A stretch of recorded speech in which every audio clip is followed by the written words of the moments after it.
നമ്മുടെ ഇടയിൽ ഏറ്റവും കോമൺ ആയി കാണുന്ന ഒരു ജീവിതശൈലി രോഗമാണ് ഇപ്പൊ പ്രമേഹം. നമ്മുടെ നാട്ടിൽ ഒരു മഹാരോഗമാണ് ഇന്ന് പ്രമേഹം എന്നറിയപ്പെടുന്നത് തന്നെ. അപ്പൊ എല്ലാ ഇൻസുലിൻ റിസപ്റ്റേഴ്സും മതിയാകാതെ വരും ഈ ഗ്ലൂക്കോസിന് കോശങ്ങളിലേക്ക് കയറാൻ വേണ്ടി. അപ്പോൾ ഈ ഇൻസുലിൻ റിസപ്റ്റേഴ്സ് ഒരു ഹൈപ്പർ ആക്റ്റീവ് ഫോമിലോട്ട് മാറും. ഇതിനെ നമ്മൾ ഇൻസുലിൻ റെസിസ്റ്റൻസ് എന്ന് പറയും.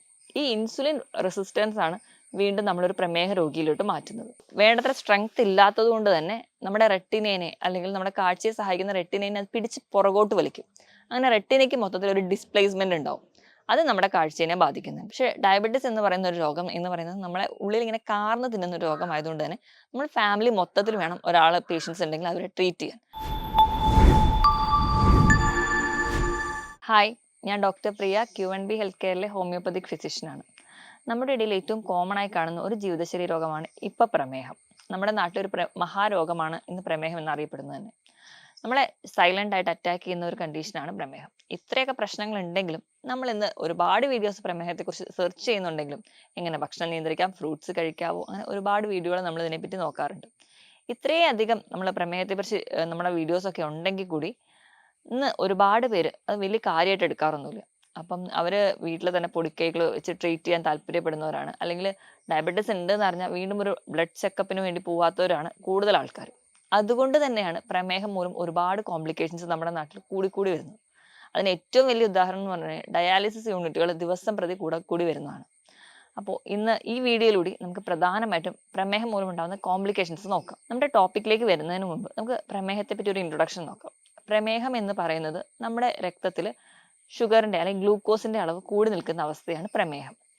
അപ്പോൾ പ്രമേഹം എന്ന് പറയുന്നത് ഷുഗർ കൂടി നിൽക്കുന്നു. എങ്ങനെയാണ് ഒരാൾ പ്രമേഹ രോഗിയാകുന്നതെന്ന് നോക്കാം. നമ്മൾ കഴിക്കുന്ന ഭക്ഷണത്തിൽ അന്നജമുണ്ട്, കൊഴുപ്പുണ്ട്, പ്രോട്ടീൻ ഉണ്ട്, അങ്ങനെ പലതും മിക്സ് ചെയ്തിട്ടാണ്.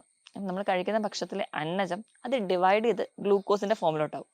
ഈ ഗ്ലൂക്കോസ് ആണ് നമ്മൾ ഊർജ്ജത്തിനായിട്ട് അല്ലെങ്കിൽ നമ്മൾ ഓരോ പ്രവർത്തനങ്ങൾക്ക് വേണ്ടി യൂസ് ചെയ്യുന്നത്. അപ്പം നമ്മുടെ രക്തത്തിൽ ഗ്ലൂക്കോസ് എത്തുമ്പോൾ നമ്മുടെ ഓരോരോ കോശങ്ങളും, നമ്മുടെ ശരീരത്തിൽ ഒരുപാട് കോശങ്ങളുണ്ട്, ഓരോ കോശങ്ങളും ഈ ഗ്ലൂക്കോസ് ചെന്നെത്തണം. അപ്പൊ ഈ ഗ്ലൂക്കോസിനെ ഓരോ കോശങ്ങളിലും എത്തിക്കുന്നയാളാണ് ഇൻസുലിൻ. ഇൻസുലിൻ എന്ന് പറയുന്ന ഒരു ഹോർമോൺ ആണ്, പാൻക്രിയാസ് ഗ്രന്ഥി ഉൽപ്പാദിക്കുന്ന ഒരു ഹോർമോൺ. ഈ ഇൻസുലിൻ ആണ് ഓരോ ഗ്ലൂക്കോസ് കണികകളെയും നമ്മുടെ കോശങ്ങളിൽ എത്തിക്കുന്നത്. അപ്പോൾ ഇൻസുലിൻ ഇങ്ങനെ ഗ്ലൂക്കോസിനെ പിടിച്ച് ഓരോ കോശങ്ങളിൽ എത്തിക്കുമ്പോൾ ഈ കോശങ്ങളുടെ അകത്തേക്ക് ചെന്ന് കയറാൻ വേണ്ടി വാതിൽ കൊടുക്കുന്ന ആൾക്കാരെ നമ്മൾ ഇൻസുലിൻ റിസപ്റ്റേഴ്സ് എന്ന് പറയും. നമ്മുടെ തെറ്റായ ജീവിതശൈലി അല്ലെങ്കിൽ അധികമായിട്ട് അന്നജമടങ്ങിയ ഭക്ഷണം അല്ലെങ്കിൽ ഒരുപാട് മധുരമടങ്ങിയ ഭക്ഷണം സ്ഥിരമായി കഴിക്കുമ്പോൾ നമ്മുടെ രക്തത്തിൽ പൊതുവെ ഗ്ലൂക്കോസിന്റെ അളവ് കൂടും. ഗ്ലൂക്കോസിന്റെ അളവ് കൂടുന്നതിന്റെ ഭാഗമായിട്ട് ഈ ഇൻസുലിൻ റിസപ്റ്റേഴ്സ് നമ്മുടെ കോശങ്ങളിൽ ഒരു മിതമായ അളവിൽ മാത്രമേ ഉണ്ടാവുള്ളൂ. അപ്പൊ എല്ലാ ഇൻസുലിൻ റിസപ്റ്റേഴ്സും മതിയാകാതെ വരും ഈ ഗ്ലൂക്കോസിന് കോശങ്ങളിലേക്ക് കയറാൻ വേണ്ടി. അപ്പോൾ ഈ ഇൻസുലിൻ റിസപ്റ്റേഴ്സ് ഒരു ഹൈപ്പർ ആക്റ്റീവ് ഫോമിലോട്ട് മാറും. ഇതിനെ നമ്മൾ ഇൻസുലിൻ റെസിസ്റ്റൻസ് എന്ന് പറയും. ഈ ഇൻസുലിൻ റെസിസ്റ്റൻസ് ആണ് വീണ്ടും നമ്മളൊരു പ്രമേഹ രോഗിയിലോട്ട് മാറ്റുന്നത്. അമിതവണ്ണം ഒക്കെ ഉണ്ടെങ്കിൽ പെട്ടെന്ന് നമുക്ക് ഇൻസുലിൻ റെസിസ്റ്റൻസ് ഒക്കെ വരാൻ ചാൻസ് ഉണ്ട്. അത് നമ്മളെ പ്രമേഹ രോഗിയിലോട്ട് മാറ്റും. പ്രമേഹം പ്രധാനമായിട്ടും 4 ടൈപ്പ് ആണെന്ന് നമുക്കൊക്കെ അറിയാം. ജുവനൈൽ ഡയബറ്റിസ്, നമ്മൾ ടൈപ്പ് 2 ഡയബറ്റിസ് അല്ലെങ്കിൽ നമ്മൾ ഇന്ന് കോമൺ ആയി കാണുന്ന ഡയബറ്റിസ്, പിന്നെ ഒരു ജനറ്റിക് ആയിട്ടുള്ള ഡയബറ്റിസ്, ജസ്റ്റേഷണൽ ഡയബറ്റിസ്. ഇങ്ങനെയാണ് 4 തരത്തിലാണ് കൂടുതലായിട്ടും പ്രമേഹം കാണുന്നത്. അപ്പൊ പ്രമേഹ രോഗി അല്ലെങ്കിൽ ഒരാൾ പ്രമേഹത്തിലേക്ക് പോകുന്നതിന് മുൻപ് ഒരു പ്രീ ഡയബറ്റിക് സ്റ്റേജ് ഉണ്ട്. അപ്പൊ തന്നെ നമ്മുടെ ശരീരത്തിൽ ചെറിയ ചെറിയ മാറ്റങ്ങളൊക്കെ കാണാറുണ്ട്. നമ്മുടെ കൈകളിലെ മുട്ടുകളിൽ അല്ലെങ്കിൽ കൈ വിരലുകളുടെ മടക്കുകളിൽ, കഴുത്തിന് പുറകിലൊക്കെ സ്കിൻ കട്ടിയാവുക, ഒരു കറുപ്പ് നിറം വരിക, ഇതൊക്കെ ഒരു ഇൻസുലിൻ റെസിസ്റ്റൻസിന്റെ ടൈമിൽ ഉണ്ടാവുന്ന ചേഞ്ചസ് ആണ്. ഇതിനെ നമ്മൾ അക്കാന്തോസിസ് നൈഗ്രിക്കൻസ് എന്ന് പറയും. ഇതേ കണ്ടീഷൻ നമ്മൾ PCOD-യിലും കാണുന്നുണ്ട്. അപ്പം ഇങ്ങനെ ഒരുപാട് ചേഞ്ചസിന് പിന്നീട് നമ്മൾ എത്തുന്നത് ഒരു ഡയബറ്റിക് സ്റ്റേജ് ആണ്. ഡയബറ്റിക് എന്ന് പറയുമ്പോൾ പ്രധാനമായും ലക്ഷണങ്ങൾ എന്ന് പറയുന്നത് 3 നമുക്ക് പറയാം. Polyuria, polyphagia, polydipsia. വിശപ്പ് കൂടുതലായിരിക്കും, ഒരുപാട് തവണ മൂത്രം ഒഴിക്കാൻ വേണ്ടി പോവുക, ദാഹം അതുപോലെ തന്നെ കൂടുതലായിരിക്കും. ഇതാണ് പ്രധാനമായിട്ടുള്ള സിംറ്റംസ്. ഇത് കൂടാതെ തന്നെ പലർക്കും പല രീതിയിലുള്ള ലക്ഷണങ്ങളായിരിക്കും കാണും. ഈ ലക്ഷണങ്ങളൊക്കെ നമ്മൾ കണ്ടില്ല എന്ന് വെക്കുമ്പോഴാണ് ഇത് കോംപ്ലിക്കേഷൻസിലോട്ട് പോവുക. അപ്പം ഈ ഒരു കോംപ്ലിക്കേഷനിലോട്ട് പോകുമ്പോൾ അതൊന്ന് സോർട്ട് ഔട്ട് ചെയ്യാൻ വേണ്ടി അല്ലെങ്കിൽ റൂൾ ഔട്ട് ചെയ്യാൻ വേണ്ടിയിട്ട് എപ്പോഴും ഒരു ബ്ലഡ് ടെസ്റ്റ് നമുക്ക് അത്യാവശ്യമാണ്. നമ്മൾ ഇതുവരെയുള്ള അല്ലെങ്കിൽ കുറച്ച് കാലഘട്ടം വരെ നമ്മൾ FBS-ഉം PPBS-ഉം മാത്രമാണ് നോക്കിയിരുന്നത്. FBS എന്ന് പറയുമ്പോൾ ഭക്ഷണം അല്ലെങ്കിൽ വെള്ളമൊന്നും കുടിക്കാതെ ഫാസ്റ്റിംഗ് ബ്ലഡ് ഷുഗർ, അതൊരു 126 വരെ നമുക്ക് നോർമലായിട്ട് എടുക്കാം. PPBS എന്ന് പറഞ്ഞാൽ ഭക്ഷണം കഴിച്ച് ഒരു 2 മണിക്കൂറിന് ശേഷം എടുക്കുന്നത്. പോസ്റ്റ് പാൻട്രിയൽ ബ്ലഡ് ഷുഗർ ലെവൽ അതൊരു 200 വരെയൊക്കെ നമ്മളൊരു നോർമലാക്കി വെക്കുന്നുണ്ട്. പക്ഷെ ഇന്ന് നമ്മൾ ഏറ്റവും കൂടുതൽ HbA1c-നെയാണ് ഡിപ്പെൻഡ് ചെയ്യുന്നത്. HbA1c എന്ന് പറയുന്നത് 3 മാസത്തെ ആവറേജ് ബ്ലഡ് ഷുഗർ ലെവലാണ്. അതൊരു 5.4 അല്ലെങ്കിൽ 5.7 വരെയൊക്കെ ആണെങ്കിൽ നോർമലാണ്. ഒരു 6.4 ഒക്കെ ആകുമ്പോഴത്തേക്കും ഒരു ഡയബറ്റിക് സ്റ്റേജിലോട്ട് എത്തി. കൃത്യമായ ഒരു ബ്ലഡ് ചെക്കപ്പ് ഒക്കെ ഉണ്ടെങ്കിൽ ഒരു പരിധി വരെ നമുക്ക് മറ്റ് കോംപ്ലിക്കേഷൻസിലോടൊന്നും പോകാതെ തന്നെ പ്രമേഹത്തെ കൺട്രോൾ ചെയ്യാൻ പറ്റും. അപ്പൊ ആരൊക്കെയാണ് പ്രധാനമായിട്ടും ഈ പ്രമേഹത്തെ പേടിക്കേണ്ടത് നമുക്ക് നോക്കിയാൽ നമുക്കറിയാം. അമിതവണ്ണമുള്ളവർ അല്ലെങ്കിൽ നമ്മുടെ മാതാപിതാക്കൾക്കോ നമ്മുടെ കുടുംബത്തിലെ ഒരു പ്രമേഹത്തിന്റെ പാരമ്പര്യമുണ്ടെങ്കിൽ, അല്ലെങ്കിൽ നമുക്ക് ജസ്റ്റേഷണൽ ഡയബറ്റീസ്, ഇപ്പൊ സ്ത്രീകളുടെ കേസ് എടുക്കുകയാണെങ്കിൽ പ്രഗ്നന്റ് ആയിരിക്കുമ്പോൾ ഡയബറ്റീസ് ഉള്ളവർ, അല്ലെങ്കിൽ ഹൈപ്പർ ടെൻഷനോ കൊളസ്ട്രോളോ ഒക്കെ കൂടി നിൽക്കുന്നവർ എപ്പോഴും പ്രമേഹത്തെ ഒന്ന് പേടിക്കണം. അപ്പം അങ്ങനെയുള്ളവർ ഇടയ്ക്കിടയ്ക്ക് ഒരു 6 മാസം കൂടുമ്പോഴെങ്കിലും ഈ HbA1c ഒക്കെ ഒന്ന് നോക്കുകയാണെങ്കിൽ അത് വളരെ ഉപകാരപ്പെടും. അപ്പം നമുക്ക് ഒരു കോംപ്ലിക്കേഷൻസോട് പോവാതെ സോർട്ട് ഔട്ട് ചെയ്യാം. ഇനി നമ്മുടെ പ്രധാനപ്പെട്ട ടോപ്പിക്കിലേക്ക് കിടക്കാം. അതാണ് കോംപ്ലിക്കേഷൻസ് എന്തൊക്കെയാണ്.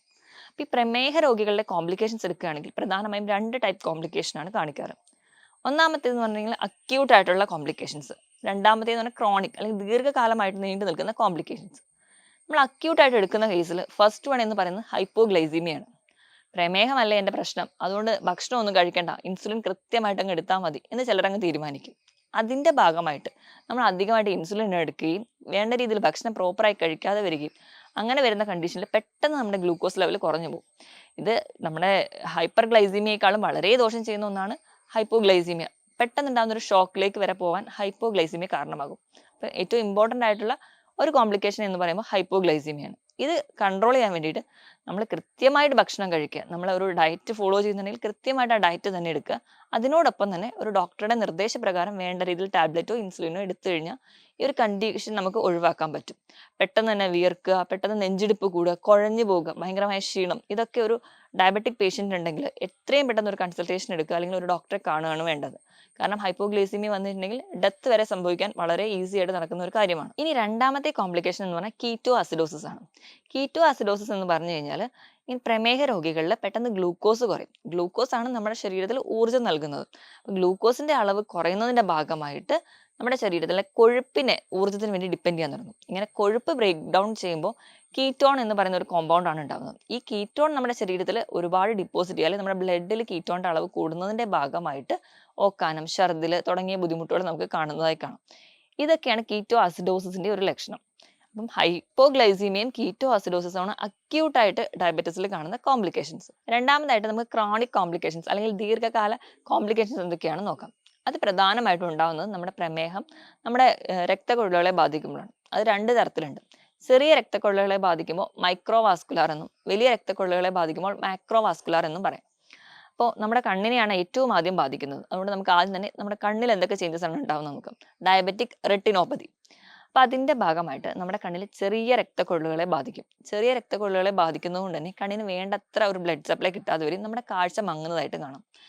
ആ ചെറിയ രക്തക്കൊഴലുകൾക്ക് പെട്ടെന്ന് തന്നെ ആ ഒരു ബ്ലഡ് വെസൽസിന് കട്ടി കുറയുന്നതായിട്ട് കാണാം. ഇങ്ങനെ കട്ടി കുറയുന്നതിൻ്റെ ഭാഗമായി അത് പെട്ടെന്ന് തന്നെ പൊട്ടിപ്പോകുന്നു. ഇങ്ങനെ പൊട്ടിപ്പോകുമ്പോൾ ചെറിയ ചെറിയ ക്ലോട്ട്സ് നമ്മുടെ കണ്ണിൽ ഉണ്ടാവുകയും അത് നമ്മുടെ കാഴ്ച വീണ്ടും കുറയ്ക്കുന്നതായിട്ട് കാണാം. അപ്പോൾ കണ്ണിന് വേണ്ട രക്തം കിട്ടാതെ വരുമ്പോൾ നമ്മുടെ ബോഡിയുടെ തന്നെ ഒരു അഡ്ജസ്റ്റ്മെൻ്റ് ആയിട്ട് പുതിയ ചെറിയ രക്തക്കൊഴലുകൾ ഉണ്ടാവാൻ തുടങ്ങും.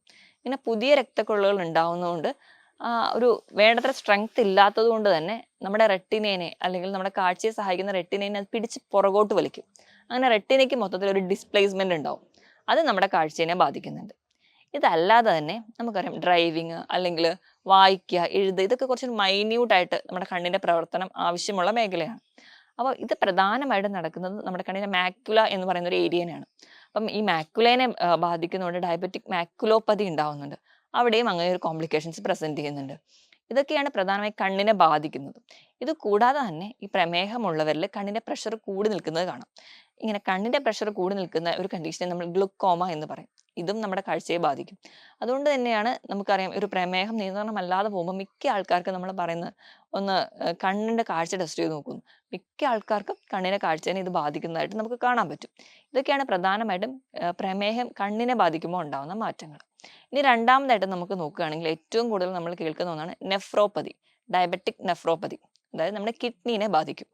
ഞാൻ ആദ്യം തന്നെ തുടക്കത്തിൽ പറഞ്ഞതുപോലെ ഇന്ന് ഒരുപാട് ഡയാലിസിസ് യൂണിറ്റുകൾ തുടങ്ങാൻ ഉള്ള ഒരു കാരണം എന്ന് പറയുന്നത് തന്നെ നിയന്ത്രണമല്ലാതെ പോകുന്ന പ്രമേഹമാണ്. അപ്പം ഇവിടെയാണെങ്കിലും ചെറിയ രക്തക്കൊഴലുകളെ ബാധിക്കും. നമുക്കറിയാം കിഡ്നി ഫങ്ഷൻ ചെയ്യുമ്പോൾ നമ്മുടെ ഈ രക്തക്കൊഴലുകളിലൂടെ രക്തം ചെന്ന് അത് അരിച്ച് മൂത്രമായി പുറത്തേക്ക് കളയാണ്. ഈ ചെറിയ ചെറിയ രക്തക്കൊഴലുകളെ ബാധിക്കുന്നത് കൊണ്ട് തന്നെ നമുക്ക് കൃത്യമായിട്ട് ആ ഒരു കിഡ്നിയുടെ ഫങ്ഷൻ നടക്കാതെ വരും. ആ ഇതുകൊണ്ട് തന്നെ കിഡ്നി ഒരു ഡാമേജിലോട്ട് പോകുന്നത് കാണാം. ഇതുപോലെ തന്നെ നമുക്കറിയാം കിഡ്നിയിൽ ഗ്ലോമർല എന്ന് പറയുന്ന ഒരു ഏരിയ ഉണ്ട്. അവയാണ് നമ്മുടെ രക്തത്തിനെ അരിച്ച് മൂത്രമായിട്ട് പുറത്ത് കളയുന്നത്. ഈ ഒരു അരിപ്പയ്ക്ക് ഓട്ട വീഴുന്നത് പോലെ അല്ലെങ്കിൽ ഈ അരിപ്പ നോർമലി ഫംഗ്ഷൻ എല്ലാം നഷ്ടപ്പെടുന്നതായിട്ട് കാണാം. അതിന് കാരണവും പ്രമേഹം തന്നെയാണ്. അപ്പൊ ഈ നോർമൽ ഫംഗ്ഷനിങ് കൂടെ പോകുന്നതിന്റെ ഭാഗമായിട്ട് നോർമലി നമ്മുടെ മൂത്രത്തിൽ പ്രോട്ടീൻ്റെ അളവ് ഉണ്ടാവില്ല. പക്ഷേ ഈ ഒരു അരിപ്പയിൽ ഓട്ട വീഴുന്നതിന്റെ ഭാഗമായിട്ട് തന്നെ ഈ മൂത്രത്തിലേക്ക് ഈ പ്രോട്ടീൻ നമുക്ക് ആവശ്യമായിട്ടുള്ള പ്രോട്ടീൻ എത്തുന്നത് കാണും. അതിനെ നമ്മൾ പ്രോട്ടീൻ യൂറിയ എന്ന് പറയും. അതിന്റെ ഭാഗമായിട്ടാണ് നമുക്ക് മൂത്രത്തിൽ പതയൊക്കെ കാണുന്ന ഒരുപാട് പേര് പറയുന്ന ഒരു പ്രശ്നം നമ്മുടെ ഇന്ന് എല്ലാവരെയും ഒരുപാട് പേരെ ബാധിക്കുന്ന ഒരു കണ്ടീഷനായിട്ട് പ്രോട്ടീൻ യൂറിയ പ്രസന്റ് ചെയ്യുന്നത്. ഇപ്പം ഇതുവഴി നമുക്കറിയാം കിഡ്നീനെ ഒരു പരിധി വരെ കിഡ്നിയാണ് നമ്മുടെ BP കൺട്രോൾ ചെയ്യുന്നത്. അപ്പം അതുവഴി നമുക്ക് നമ്മുടെ BPന്റെ റെഗുലേഷൻ താളം തെറ്റുന്നു. അതുപോലെ മറ്റ് പല സിസ്റ്റത്തിനെയും ബാധിക്കുന്നുണ്ട്. ഇനി അടുത്ത ഒരു കോംപ്ലിക്കേഷൻ എന്ന് പറഞ്ഞാൽ നമ്മുടെ ഹാർട്ടിനെ അഫക്റ്റ് ചെയ്യുമ്പോഴാണ്. ഇവിടെയും നമ്മുടെ ചെറിയ രക്തക്കുഴലുകളെയും അതുപോലെ തന്നെ ഹൃദയത്തിന്റെ പേശികളെയും ബാധിക്കുന്നുണ്ട്. ഇവിടെയും ഈ ഹൃദയത്തിന്റെ നാഡികളെയൊക്കെ ബാധിക്കുന്നത് കൊണ്ട് തന്നെ പ്രോപ്പറായിട്ട് ഹാർട്ടിന് ബ്ലഡ് സപ്ലൈ കിട്ടുന്നില്ല, അല്ലെങ്കിൽ പ്രോപ്പർ ഹാർട്ട് ഫങ്ഷനിങ് നടക്കുന്നില്ല. അതുകൊണ്ട് തന്നെ നമുക്കറിയാം ചെറിയ ചെറിയ ആൻജൈന പോലെയുള്ള അല്ലെങ്കിൽ നെഞ്ചുവേദന വന്നാൽ പോലും ഈ ഒരു നെർവിനെ ബാധിക്കുന്നത് കൊണ്ട് തന്നെ നമ്മൾ അറിയാതെ തന്നെ നമുക്ക് അറ്റാക്ക് വരും. നമ്മൾ സൈലന്റ് അറ്റാക്ക് എന്ന് അതിനെ പ്രസന്റ് ചെയ്യാറുണ്ട്. അപ്പോൾ ഈ ഒരു കണ്ടീഷൻസ് പ്രമേഹ രോഗികളിലെ മിക്കവാറും ഒരു പരിധി വരെ ഡെത്ത് സംഭവിക്കുന്നത് സൈലന്റ് അറ്റാക്ക് ആണ്. കാരണം അവർക്ക് നെഞ്ചുവേദന വന്നാലും പെയിൻ അറിയുന്നില്ല. അവരുടെ ആ നെർവ് എല്ലാം അവിടെ ഡാമേജ്ഡ് ആണ്. അതുപോലെ തന്നെ വേണ്ട രീതിയിൽ ഹാർട്ട് പമ്പിംഗ് ഒന്നും നടക്കാതെ വരും. ഹാർട്ട് പമ്പിംഗ് നേരെ നടക്കാത്ത രീതിയിലും അല്ലെങ്കിൽ അധികമായി നടക്കുന്നതുകൊണ്ട് പാൽപിറ്റേഷൻ ആയിട്ടും വീക്ക്നെസ് ആയിട്ടും ഒക്കെ പ്രസന്റ് ചെയ്യുന്നതായിട്ട് കാണാം. അപ്പം ഇതാണ് മൂന്നാമത്തെ ഒരു കോംപ്ലിക്കേഷൻ. ഇനി അടുത്തൊരു കോംപ്ലിക്കേഷൻ എന്ന് പറയുമ്പോൾ നമ്മുടെ സ്കിന്നിൽ വരുന്നതാണ്. സ്കിന്നിൽ വരുന്നത് നമുക്ക് എല്ലാവർക്കും അറിയാം. നമ്മൾ മുറ്റത്ത് ചെരുപ്പിടാതെ നടക്കുക അല്ലെങ്കിൽ പറമ്പിൽ ചെരുപ്പിടാതെ പോകുന്ന ഒരു ഡയബറ്റിക് പേഷ്യൻസ് തിരിച്ചു വരുമ്പോൾ ചെറിയൊരു വൂണ്ടോ അല്ലെങ്കിൽ ചെറിയൊരു മുള്ളു കൊണ്ടാൽ പോലും നമ്മൾ ചിലപ്പോൾ അത് ശ്രദ്ധിക്കാതെ വരും. അപ്പം അങ്ങനെ ശ്രദ്ധിക്കാതെ നിൽക്കുമ്പോൾ ഈ ഒരു വൂണ്ട് ഇത് അൾസറായിട്ട് പ്രസന്റ് ചെയ്യുന്നത് കാണാം. കാരണം ഈ പ്രമേഹ രോഗികളുടെ ബ്ലഡിൽ ഷുഗറിന്റെ അളവ് കൂടുതലാണ്. അപ്പം ഇങ്ങനെ ചെറിയൊരു മുറിവ് വന്ന് അതിലൊരു രോഗാണു കയറിക്കഴിഞ്ഞാൽ ഈസി ആയിട്ട് ഈ രോഗാണുക്കൾക്ക് മൾട്ടിപ്ലൈ ചെയ്യാൻ പറ്റും. ഇങ്ങനെ മൾട്ടിപ്ലൈ ചെയ്യുന്നതിന്റെ ഭാഗമായിട്ടാണ് ഈ ചെറിയൊരു ഒരു റോസയുടെ അല്ലെങ്കിൽ ഒരു ചെടിയുടെ മുള്ള് കൊണ്ടാൽ പോലും അതൊരു അൾസറിലോട് പ്രസന്റ് ചെയ്യുന്നത്. അതുകൊണ്ട് തന്നെയാണ് ഈ ചെരുപ്പിടാതെ ഒന്നും ഈ പ്രമേഹ രോഗികളോട് പുറത്തിറങ്ങി നടക്കരുതെന്ന് പറയുന്നത്. ഇതാണ് സ്കിന്നിൽ ഉണ്ടാവുന്ന ഒരു കോംപ്ലിക്കേഷൻ. അടുത്തൊരു കോംപ്ലിക്കേഷൻ എന്ന് പറഞ്ഞിട്ടുണ്ടെങ്കിൽ സ്ത്രീകളിലും പുരുഷന്മാരിലും സെക്ഷൽ ഡിസയർ കുറയുന്നതായിട്ട് കാണാം. ഞാൻ നേരത്തെ പറഞ്ഞതുപോലെ നമ്മുടെ നെർവിനെ കംപ്ലീറ്റ് ആയിട്ട് അഫക്റ്റ് ചെയ്യുന്നത് കൊണ്ട് സ്ത്രീകളിലും പുരുഷന്മാർക്കും ഈ ഒരു പ്രശ്നം ഉണ്ടാവും. ഇതോടൊപ്പം തന്നെ പുരുഷന്മാരിൽ ഇറട്ടൈൽ ഡിസ്ഫങ്ഷൻ അല്ലെങ്കിൽ ഉദ്ധാരണക്കുറവ് പോലെയുള്ള പ്രശ്നങ്ങളും ഉണ്ടാവുന്നതിന് ഒരു പ്രധാന കാരണം എന്ന് പറഞ്ഞാൽ ഡയബറ്റീസ് കൺട്രോൾഡ് അല്ല, നമ്മുടെ നെർവ്സിനെ അഫക്റ്റ് ചെയ്യുന്നു. അതുവഴി പ്രോപ്പറായിട്ട് ഒരു ഓർഗന്റെയും ഫങ്ഷൻ നടക്കാതെ പോകുന്നതാണ്. ഇനി ഏറ്റവും വലിയൊരു കോംപ്ലിക്കേഷൻ എന്ന് പറയുന്നത് ന്യൂറോപ്പതിയാണ്. ന്യൂറോപ്പതി എന്ന് പറയുമ്പോൾ നമ്മുടെ നെർവിനെ അഫക്റ്റ് ചെയ്യുക. അത് നമുക്കറിയാം ഡയബറ്റിക് ന്യൂറോപ്പതി എന്ന് പറഞ്ഞു കഴിഞ്ഞാൽ നമ്മുടെ ഏതൊക്കെ നെർവ്സിനെ അഫക്റ്റ് ചെയ്യുന്നു. ഏറ്റവും കൂടുതൽ നമ്മൾ കാണുന്നത് പെരിഫറൽ ന്യൂറോപ്പതിയാണ്. നമ്മളെ കണക്ട് ചെയ്യുന്ന അല്ലെങ്കിൽ നമ്മുടെ ക്ലിനിക്കിൽ ഒരുപാട് പേഷ്യൻസ് വരുന്ന ഒരു കണ്ടീഷനാണ് കാലുകൾക്ക് തരിപ്പ്, കൈകൾക്ക് തരിപ്പ്, അല്ലെങ്കിൽ പാദത്തിനാണ് കൂടുതലായിട്ട് തരിപ്പ് എന്നൊക്കെ പറഞ്ഞു വരുന്നു. നമ്മൾ നോക്കിക്കഴിഞ്ഞ് കഴിഞ്ഞാൽ അവർ ചിലപ്പോൾ ഒരു കണ്ടിന്യൂസ് ആയിട്ട് പ്രമേഹ രോഗികളായിരിക്കും. അത് ചിലപ്പോൾ ഒന്ന് കൺട്രോൾഡ് അല്ലാതെ പോകുന്നതിന്റെ ഭാഗമായിട്ടാണ് ഈ പെരുപ്പ് അല്ലെങ്കിൽ തരിപ്പ് പോലെയുള്ള ബുദ്ധിമുട്ടുകൾ ഉണ്ടാകുന്നത്. ഇത് കൂടുതലും കാലിനാണ് നമുക്ക് തുടക്കത്തിൽ ഉണ്ടാവുക. കാലിലെ വിരലുകളിൽ നിന്ന് മുകളിലോട്ട് വരുന്ന രീതിയിലാണ് പ്രസന്റ് ചെയ്യുക. ഇപ്പം നമ്മൾ വേണ്ട രീതിയിൽ എന്നിട്ടും കൺസിഡർ ചെയ്യുന്നില്ലെങ്കിൽ ഇത് അടുത്തതായിട്ട് ഓട്ടോണോമിക് നെർവ്സിനെ അഫക്റ്റ് ചെയ്യും. ഓട്ടോണോമിക് നെർവ്സ് എന്ന് പറഞ്ഞാൽ നമ്മുടെ കൺട്രോളിൽ അല്ലാത്ത നാഡികളാണ്. ഹാർട്ടിന്റെ പാൽപിറ്റേഷൻസ് അല്ലെങ്കിൽ നമ്മുടെ ചെറുകുടലും വൻകുടലും മൂവ്മെന്റ്സ്, ഭക്ഷണം ദഹിക്കുക, ഇവയൊക്കെ ഓട്ടോണോമിക് നെർവ്സിൽ വരുന്നതാണ്. അപ്പം ഇവയുടെ ഫംഗ്ഷൻ നോർമൽ അല്ലാതെ വരുന്നതിന്റെ ഭാഗമായിട്ട് നമുക്ക് ദഹനം പ്രോപ്പറായിട്ട് നടക്കില്ല, അല്ലെങ്കിൽ ഹൃദയമിടിപ്പ് പോലും പ്രോപ്പർ അല്ലാതെ പോകുന്നത് കാണാം. ഇതൊക്കെയാണ് നെർവ്സിനെ അഫക്റ്റ് ചെയ്യുമ്പോൾ നമ്മുടെ പ്രമേഹ രോഗികളിൽ കാണുന്ന കോംപ്ലിക്കേഷൻസ്. ഇനി നമുക്ക് കാണുന്ന പ്രമേഹ രോഗികളിൽ കാണുന്ന ഒരു കോംപ്ലിക്കേഷനാണ് ശ്വാസകോശത്തിനെ അഫക്റ്റ് ചെയ്യുക അല്ലെങ്കിൽ ലങ്സിനെ അഫക്റ്റ് ചെയ്യുക. ഈ ചെറിയ രക്തക്കുഴലുകളെ ബാധിക്കുന്നതുകൊണ്ട് തന്നെ വേണ്ട രീതിയിലൊരു ബ്ലഡ് സപ്ലൈ അല്ലെങ്കിൽ ഓക്സിജൻ സപ്ലൈ നമ്മുടെ ലങ്സിന് ഉണ്ടാവില്ല. റിച്ച് ആയിട്ടുള്ള ഒരു ഓക്സിജൻ സപ്ലൈ നമ്മുടെ ലങ്സിന് കിട്ടാത്തത് കൊണ്ട് തന്നെ അവിടെ ഒരുപാട് വേസ്റ്റ് ടോക്സിൻസ് കാണിക്കും. ഇതിലേക്ക് പെട്ടെന്നൊരു ഇൻഫെക്ഷൻ വരികയാണ്. ഏത് തരത്തിലുള്ള ഇൻഫെക്ഷൻ ആണ്, ഇപ്പം ഫംഗസ് ഇൻഫെക്ഷൻ ആണ്, ബാക്ടീരിയൽ ഇൻഫെക്ഷൻ, എന്ത് വന്നാലും പെട്ടെന്ന് തന്നെ സ്പ്രെഡ് ചെയ്യുന്നത് കാണാം. ഇത് നമ്മുടെ ലങ്സിനെ കംപ്ലീറ്റ് ആയിട്ട് അതിൻ്റെ ഒരു ഫംഗ്ഷൻ നശിപ്പിക്കുന്നത് കാണാം. അപ്പോൾ ഫംഗസ് ഇൻഫെക്ഷൻ ആണ് കൂടുതലായിട്ടും, ഈസ്റ്റ് ഇൻഫെക്ഷൻ ഒക്കെ ലങ്സിൽ കൂടുതലായിട്ട് നിൽക്കുന്നത് പ്രധാനമായിട്ടും പ്രമേഹ രോഗികളിലാണ്. ഇനി അടുത്തൊരു കോംപ്ലിക്കേഷൻ എന്ന് പറയുന്നത് സ്ട്രോക്ക് ആണ്. ഇതും ഈ ചെറിയ രക്തക്കുഴൽ നമ്മുടെ തലച്ചോറിലുള്ള ചെറിയ ചെറിയ രക്തക്കുഴലുകളെ ബാധിക്കും. അപ്പൊ അവിടെയൊക്കെ എന്ന് വെച്ച് കഴിഞ്ഞാൽ ഈ രക്തക്കുഴലുകൾ പറഞ്ഞ രീതിയിൽ തന്നെ കട്ടി കുറഞ്ഞു പോകും. കട്ടി കുറയുന്നതിന്റെ ഭാഗമായിട്ട് ആ ഇലാസ്റ്റിസിറ്റി നേച്ചർ നശിക്കുന്നതിന്റെ ഭാഗമായി ബ്ലഡ് സപ്ലൈ ഒക്കെ വരുന്ന സമയത്ത് അത് പെട്ടെന്ന് ബ്രേക്ക് ഔട്ട് ചെയ്യും. അവിടെ ഒരു ക്ലോട്ട് ഫോം ചെയ്യും. ആ ഒരു ക്ലോട്ട് ഏത് ഏരിയ ആണെന്ന് നോക്കിയിട്ട് ആ ഒരു ഏരിയയിൽ ചിലപ്പോൾ റൈറ്റ് സൈഡോ ലെഫ്റ്റ് സൈഡോ ചിലപ്പോൾ സ്പീച്ച് ആവാം, എങ്ങനെയാണ് അത് എവിടെയാണ് അല്ലെങ്കിൽ ഒരു ലൊക്കേഷൻ എവിടെയാണെന്ന് നോക്കിയിട്ട് നമുക്ക് സ്ട്രോക്ക് ഉണ്ടാവുന്നതും കാണാം. ഇതൊക്കെയാണ് പ്രധാനമായിട്ടും പ്രമേഹ രോഗികളിൽ കാണുന്ന കോംപ്ലിക്കേഷൻസ്. ഇത് കൂടാതെ തന്നെ ഇപ്പം ഞാൻ പറഞ്ഞ ഓരോ സിസ്റ്റത്തിനെ വെച്ചിട്ട് എങ്ങനെയാണ് പ്രമേഹ രോഗികളെ ബാധിക്കുന്നതെന്നാണ്. ഇത് കൂടാതെ തന്നെ നോൺ ആൽക്കഹോളിക് ആയിട്ടുള്ള ഫാറ്റി ലിവർ കൂടുതലായിട്ട് നിൽക്കുന്നത് കാണാം. അല്ലെങ്കിൽ ലിവറിന്റെ മറ്റ് കോംപ്ലിക്കേഷൻസിലൂടെ അല്ലെങ്കിൽ ഗ്രേഡ് 1 ഫാറ്റി ലിവർ ഉള്ള ഒരാൾ ഡയബറ്റിക്കും കൂടെ ആയിക്കഴിഞ്ഞാൽ പെട്ടെന്നൊരു എൻഡ് സ്റ്റേജ് സിറോസിസിലോട്ട് പോകുന്നത് കാണാം. റെക്കറൻ്റ് ആയിട്ട് മോണരോഗങ്ങൾ, നമ്മുടെ വായിൻ്റെ ഉള്ളിൽ ചെറിയ ചെറിയ അൾസേഴ്സ് ആയിട്ട് പ്രസന്റ് ചെയ്യുക, അത് റിക്കറൻ്റ് ആയിട്ട് വരിക, ഈ ഒരു ഇൻഫെക്ഷൻസ് ഒക്കെ നിൽക്കുകയാണെങ്കിൽ നമ്മൾ ശ്രദ്ധിക്കേണ്ടതാണ്. നമുക്കൊരു ഡയബറ്റിക് ഉണ്ടോ അല്ലെങ്കിൽ നമ്മൾ ഡയബറ്റിക് ആണോ എന്ന് സോർട്ട് ഔട്ട് ചെയ്യേണ്ടതാണ്. അതിന് നമ്മൾ എപ്പോഴും ഡിപ്പെൻഡ് ചെയ്യേണ്ടതെന്ന് പറയുന്ന ഒരു ഡോക്ടറെയാണ്. സ്വന്തം ചികിത്സിക്കാതെ എപ്പോഴും ഒരു ഫിസിഷ്യൻ്റെ കൺട്രോളിൽ തന്നെ നമ്മുടെ ട്രീറ്റ്മെൻറ്റ് എടുക്കുകയാണെങ്കിൽ നമുക്ക് ഈസി ആയിട്ട് നമുക്ക് നമ്മുടെ കൃത്യമായ ഒരു ഡയറ്റ് കൂടി ഉണ്ടെങ്കിൽ ഈസി ആയിട്ട് കൺട്രോൾ ചെയ്യാൻ പറ്റുന്ന ഒരു രോഗം മാത്രമാണ് ഡയബറ്റിസ്. ഇനി നമ്മളൊരു മാനേജ്മെൻറ്റ് സൈഡ് എടുക്കുകയാണെങ്കിൽ, മാനേജ്മെൻറ്റ് സൈഡ് എന്ന് പറയുമ്പോൾ എല്ലാ അസുഖങ്ങളും അവർ തന്നെ അല്ലെങ്കിൽ അവർ സ്വന്തം തന്നെ ട്രീറ്റ് ചെയ്യാൻ പോവുക അങ്ങനെയാണ്. പക്ഷേ ഡയബറ്റിസ് എന്ന് പറയുന്ന ഒരു രോഗം എന്ന് പറയുന്നത് നമ്മളെ ഉള്ളിൽ ഇങ്ങനെ കാർന്ന് തിന്നുന്ന ഒരു രോഗമായതുകൊണ്ട് തന്നെ നമ്മൾ ഫാമിലി മൊത്തത്തിൽ വേണം ഒരാൾ പേഷ്യൻസ് ഉണ്ടെങ്കിൽ അവരെ ട്രീറ്റ് ചെയ്യാൻ. അപ്പം ഉദാഹരണം പറയുകയാണെങ്കിൽ ഇപ്പം നമ്മുടെ വീട്ടിൽ നമ്മുടെ അച്ഛനോ അമ്മയ്ക്കോ എങ്ങാനും ഡയബറ്റിക് ആണെങ്കിൽ അല്ലെങ്കിൽ നമുക്ക് അങ്ങനെ ഒരു ചാൻസ് ഉണ്ടെങ്കിൽ അവരെ കൃത്യമായിട്ട് ബ്ലഡ് ചെക്കപ്പിന് കൊണ്ടുപോകണം. കൃത്യമായിട്ട് ഒരു ഡോക്ടറുടെ കൺസൾട്ടേഷൻ എപ്പോഴും എടുക്കണം. ഇനിയിപ്പോൾ അവർ പുറത്ത് പോയിട്ട് വരികയാണെങ്കിലോ അല്ലെങ്കിൽ ഇടയ്ക്കിടയ്ക്ക് അവർ കുളിച്ച് കഴിഞ്ഞ് വരുന്ന സമയത്ത് ഇടയ്ക്കെങ്കിലും അവരുടെ കാൽപാദങ്ങളും കയ്യും ഒക്കെ എവിടെയെങ്കിലും ഒന്ന് നോക്കണം. ചെറിയ ചെറിയ മുറിവുകളുണ്ടോ? ചിലപ്പോൾ അവർ ആ ഒരു വേദന ഇല്ലാത്തതുകൊണ്ട് അവർ ചിലപ്പോൾ ആ മുറിവ് അറിയുന്നത് കൂടി ഉണ്ടാവില്ല. എന്തെങ്കിലും സ്കിന്നിന് കളർ ചേഞ്ചസ് ഉണ്ടോ? ഇപ്പോൾ ഉദാഹരണം പറയുകയാണെങ്കിൽ സ്കിന്നിൽ ഇപ്പം ഒരു ഡയബറ്റിക് രോഗികളുടെ സ്കിന്നാണെങ്കിൽ അവർ ഡ്രൈ സ്കിന്നായി പോകുന്നത് കാണാം. കുറച്ച് കഴിയുമ്പോഴത്തേക്കും ആ ഒരു സ്കിന്നിന് കട്ടി കൂടുന്നു. കഴുത്തിന് പുറകിൽ മടക്കുകളിൽ, കൈ വിരലുകളുടെ മടക്കുകളിലൊക്കെ ആ ഒരു ഡാർക്ക്നെസ്, ഒരു ബ്ലാക്ക് കളർ ആവുന്നു. ഇപ്പൊ കാലിലെടുക്കുകയാണെങ്കിൽ നമ്മുടെ കാലിലെ എല്ലുകളുടെ മുകളിലൊക്കെ ചെറിയ ചെറിയ കുമിളകൾ കാരണമില്ലാതെ പ്രത്യക്ഷപ്പെടുന്നു. അത് ചെറുതായിട്ട് പൊട്ടിപ്പൊലിക്കുന്നു. അതൊരു അൾസറിലോട്ട് പോകുന്നു. ഇങ്ങനെ ഒരുപാട് പ്രശ്നങ്ങൾ നമ്മൾ ശ്രദ്ധിച്ചു കഴിഞ്ഞാൽ തന്നെ ഈസി ആയിട്ട് നമുക്ക് തിരിച്ചറിയാൻ പറ്റുന്ന ഒരു കണ്ടീഷനാണ്. അപ്പൊ അതുപോലെ തന്നെ ഇപ്പോൾ മൂത്രമൊക്കെ ആണെങ്കിൽ പതയുണ്ടെങ്കിലോ അല്ലെങ്കിൽ മൂത്രത്തിന് എന്തെങ്കിലും നിറവ്യത്യാസങ്ങൾ ഉണ്ടെങ്കിൽ, കൂടുതൽ തവണ മൂത്രം പോകുന്നുണ്ടെങ്കിൽ, വിശപ്പ് കൂടുതലായിട്ടുണ്ടെങ്കിൽ, ദാഹം കൂടുതലായിട്ടുണ്ടെങ്കിൽ, ഇങ്ങനെ ചെറിയ ചെറിയ സിംറ്റംസ് കാണുമ്പോൾ തന്നെ അവരൊരു ഡോക്ടറെ അടുത്ത് തന്നെ എത്തിക്കുക. കൃത്യമായ ഒരു ഡയറ്റ് ഉണ്ട്, അതോടൊപ്പം തന്നെ കൃത്യമായിട്ടൊരു മരുന്നുണ്ടെങ്കിൽ നമുക്ക് ഈസി ആയിട്ട് ഡയബറ്റീസ് കൺട്രോൾ ചെയ്യാൻ പറ്റും. അപ്പോൾ ഈ പറഞ്ഞതുപോലെ നമ്മൾ എല്ലാവരോടും ഒത്തൊരുമിച്ച് നോക്കുകയാണെങ്കിൽ നമ്മുടെ വീട്ടിലൊരു ഡയബറ്റിക് പേഷ്യൻസ് പോലും ഇല്ലാതെ നമുക്ക് അതിനെ ക്ലിയർ ഔട്ട് ചെയ്യാൻ പറ്റും. ഞാൻ ഇത്രയും പറഞ്ഞ കാര്യങ്ങളിൽ നിങ്ങൾക്ക് ആർക്കെങ്കിലും എന്തെങ്കിലും സംശയങ്ങളുണ്ടെങ്കിൽ താഴെ കാണുന്ന നമ്പറിൽ കോൺടാക്ട് ചെയ്യുക. മറ്റൊരു ഹെൽത്ത് ടോപ്പിക്കുമായിട്ട് വീണ്ടും കാണുന്നതുവരെ നന്ദി.